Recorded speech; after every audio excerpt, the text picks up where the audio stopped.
अस्सलामुअलैकुम। मोहम्मद अज़हर सिद्दीक अपने programme match views के साथ हाजिर खिदमत है। आपको लंदन का पता लग गया था कि फिर एक ड्रामा जो सिक्योरिटी इंचार्ज ने कहा कि जनाब नवाज शरीफ पे हमला हो गया है वो झूठा साबित हुआ। यानी अंदाजा लगाएं क्या साबित कर रहे हैं। जैसे झूठ और फ्रॉड और फरेब की ये कहानी ये नई नहीं है, ये बड़ी पुरानी है। कुछ और चीज़ों में बात करूंगा लेकिन कुछ रिकॉर्ड की चीज़ें हैं वो आपके साथ ज़रूर शेयर करनी है मैं पहले। और ये क्लैरिफिकेशन जो है ना वो आ गई। मुर्जा अली शाह ने भी कह दिया, ट्विटर बैकग्राउंड पे चल रहा है।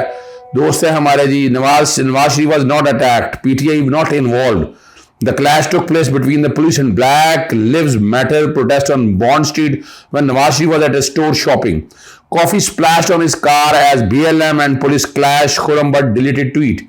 खुर्रम भट्ट ने ट्वीट डिलीट कर दिया। अच्छा, ये सारे में फरीद कुरैशी साहब ने भी सारे हकायक सामने बता दिए। हमारे दोस्त नवीद चौधरी ने भी, सजाद ने भी सारी पोजीशन आपके सामने रख दी थी कि झूठ जो निकला है। और साथ साथ ही जो है ना जी, सफीना ने बड़ा अच्छा जवाब दिया वहाँ अपने वो ट्वीट भी सारे जो है ना बैकग्राउंड पे वो सारे चल रहे हैं कि जो सच्चाइयाँ हैं वो हमारे को पता होनी चाहिए कि what's the reality in it, यानी सच क्या है। और सच तो कौम के सामने आना चाहिए और सच नहीं आएगा तो फिर तो बात रह जाएगी ना जी। और सच तो आना चाहिए। और सच है क्या? अच्छा, इसमें ये 22/5/2021 की बात है। जो नासिर भट्ट से उस वक्त पैसे लेने थे और वो पैसे लेने के हवाले से फिर वो जो जिस बंदे ने पैसे लेने थे उस वक्त वो हकायक सामने आए। लेकिन मैं चाहूँगा कि वो हकायक आपके सामने आ जाएं। फरीद कुरैशी ने वहाँ उस वक्त बड़ी डिटेल में स्टोरी कवर की थी। वो दोनों जो उनके दोनों ट्वीट से उनकी इजाज़त के साथ वो 2021 का मैं आप लोगों के सामने हकायक रखना चाहता हूँ ताकि आप समझ सकें। 2021 में 2 ट्वीट में वहाँ बैठकर फरीद कुरैशी ने, मैंने भी इस पर प्रोग्राम किया था लेकिन मैं तारीखी तौर पर चाहूँगा कि वही चीज़ें आप तक सारी समझ में आ जाए कि क्या क्या हालात और वाक़यात है सामने। वो जरा वो देखिएगा क्या क्या बातें उस वक्त फरीद कुरैशी ने जो आप लोगों के सामने सच लाए थे, वो दोनों ट्वीट का जो है ना वो आप जरा देख सकेंगे, आपको समझ आ जाएगा। हम इस वक्त बर्मिंघम की चेस्टर रोड के ऊपर मौजूद हैं और आप मेरे पीछे ये इमारत देख सकते हैं।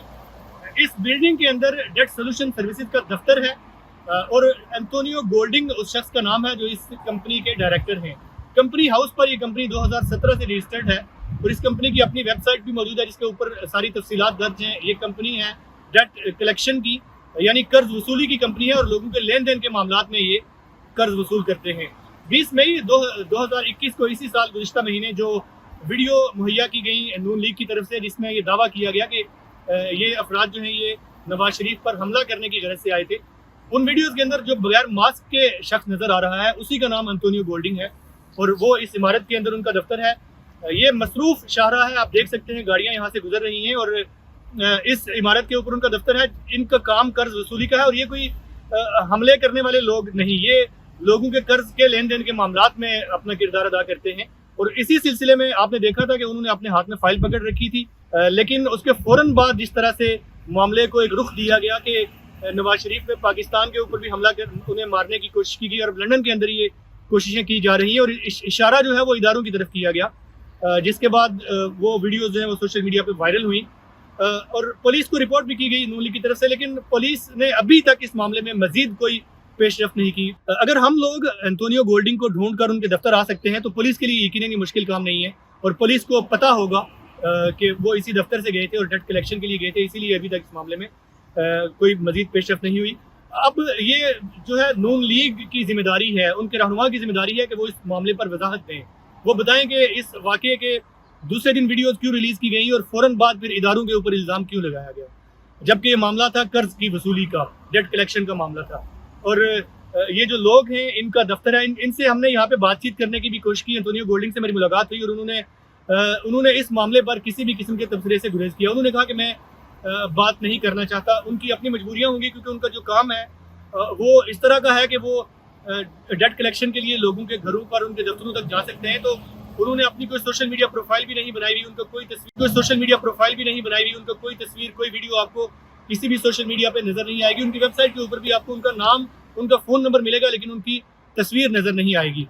ये जो वीडियोज़ हम आपको दिखा रहे हैं ये भी नून लीग की तरफ से मुहैया की गई, जो कि उस वक्त भी चलती रही और अब भी आप देख सकते हैं कि बगैर मास्क के जो शख्स हैं यही एंटोनियो गोल्डिंग है जो उस दिन हसन नवाज के दफ्तर गए थे डेट कलेक्शन के सिलसिले में।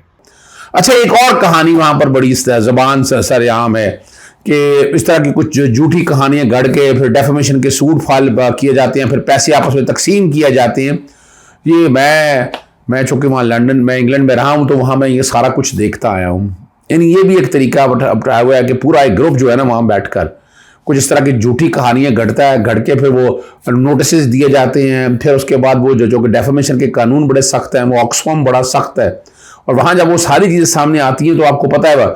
इसी तरह आपको याद होगा शयान अली ने भी इन कुछ लोगों के खिलाफ जब झूठी उसके बारे में खबरें डाली थी, वो फिर हकायक सामने लेके आए, लेकिन वो ये लोग फेस नहीं कर सके उसको। वो छोटे से बच्चे को, 16 साल के बच्चे को, आपको पता है शयान से मेरी वहाँ मुलाकात भी रही, और वो चीज़ें आपके लिए समझना बड़ी ज़रूरी है। मैंने जैसे शुरू में कहा था, फरीद कुरैशी के दोनों आपने वो सारे वो सुन ली हैं जो उस वक्त की कहानी है।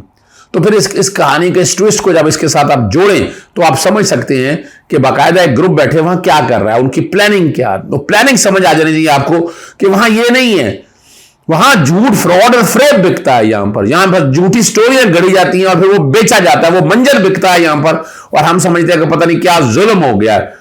यानी यहां हालात ऐसे हो गए हुए कि बयानिया झूठ की बुनियाद पर बनाया जाता है और वो बिकता है मार्केट के अंदर, फिर उसको प्रमोट किया जाता है। और फिर सोशल मीडिया की जो नून लीग और बाकी लोगों की जो टीमें अब इतनी एक्टिव है, वो सिर्फ इस हद तक नहीं। मैं इंग्लैंड में भी रह के आया हूँ, वहाँ भी बड़ी हद तक उन्होंने मैनेज किया हुआ है। पाकिस्तान तहरीक इंसाफ के दोस्त बहुत एक्टिव है वहाँ पर, बहुत एक्टिव है, बड़ा ख्याल किया उन्होंने। वो ओवरसीज पाकिस्तानियों का एक इतना ज़बरदस्त किरदार है वहाँ, और जिस आसान तरीके से वहाँ जंग लड़ रहे हैं, ये छोटी बात नहीं है। ये दाद के मुस्तहिक है कि उन लोगों के अंदर बैठकर और उनका मुकाबला कर रहे हैं। वहाँ थोड़ी सी कोऑर्डिनेशन का फुकदान अपनी जगह पर मौजूद है, लेकिन वहाँ लोग कोशिशें कर रहे हैं और उसके रिजल्ट भी लेंगे आने वाले दिनों में। आप खुद देखिएगा, आपको अंदाज़ा खुद हो जाएगा कि कितनी कोशिशें और काविशें हो रही हैं कि चीज़ें बेहतरी की तरफ आ जाए। और मैं उम्मीद रखता हूँ कि चीज़ें ये बेहतरी की तरफ आएंगी और आने वाले दिनों में रिज़ल्ट इसके बहुत पॉजिटिव नज़र आएंगे आपको। घबराना नहीं है, परेशान नहीं होना इन चीज़ों से। मुश्किल हालात कौम पे आते हैं, चलते हैं। और आगे लंदन प्लान का अगला जो मामला है, नवाज शरीफ की मीटिंग्स वहाँ बहुत चल रही हैं। अगले मरियम सफदर भी बहुत एक्टिव है, और लंदन प्लान जो है ना, अब उसको एनफोर्समेंट एग्जीक्यूशन के आखिरी मराहल के अंदर वो इतनी तेज़ी से चल रहा है कि उसके रिज़ल्ट आप लोगों को नज़र आएंगे आने वाले दिनों के अंदर। कि और जिस तरह एज इट इज़ है, यानी कई जो लोग हैं पाकिस्तान तहरीक इंसाफ से छोड़ के वो नून लीग में जा रहे हैं, लेकिन नून लीग का जो वोट बैंक है वो तो शायद वो रिज़ल्ट ना ले सके। किंग्स पार्टी की मैंने तफसीलात आपको बता दी हैं कि वो आकर मैदान में आएगी, लेकिन अगर किंग्स पार्टी क्या पाकिस्तान तहरीक इंसाफ का नज़रियाती वोट, वो तो इमरान खान के साथ वोट है, वो तो नज़रियाती ये लोग नहीं ले सकेंगे, बड़ी मेहनत करनी पड़ेगी। और इलेक्शन में धांधली, ये सवाल ही पैदा नहीं होता कि ना हो। और उसमें इलेक्शन कमीशन अपना किरदार अभी तक को पॉजिटिव अदा नहीं कर सका। आपको पता है वो पॉजिटिव किरदार जो अदा करना चाहिए था वो नहीं अदा कर सका। वो जिस दिन अदा होगा तो बेहतर होगी। बार लंदन के अंदर बहुत तेज़ी से चीज़ें चल रही हैं। इलेक्शन कब कराना है वो फाइनल आईडी की तरफ है, अक्टूबर में नहीं होना, आगे कैसे लेके चलना है। अगर वो सेटअप आना है, एक टेक्नोक्रेट का सेटअप के बारे में बातें हो रही हैं, वो आना है तो वो कैसे चलना है। और इमरान खान साहब को भी यकीन है कि इलेक्शन जो है ना अक्टूबर में नहीं होंगे, लेकिन बातचीत के जो मराहल हैं वो अब डिनाई कर रहे हैं पीडीएम वाले। इमरान खान चाहते हैं कि बातचीत के मराहल आएँ, बात करें, तो एक पॉलिटिकल थिंकिंग, जो पॉलिटिकल सोच है वो शुरू हो चुकी है। इसके नताइज क्या आते हैं आने वाले दिन हमको पता चल जाएगा। इजाज़त चाहता हूँ। अस्सलाम वालेकुम, अल्लाह हाफ़िज़। पाकिस्तान जिंदाबाद।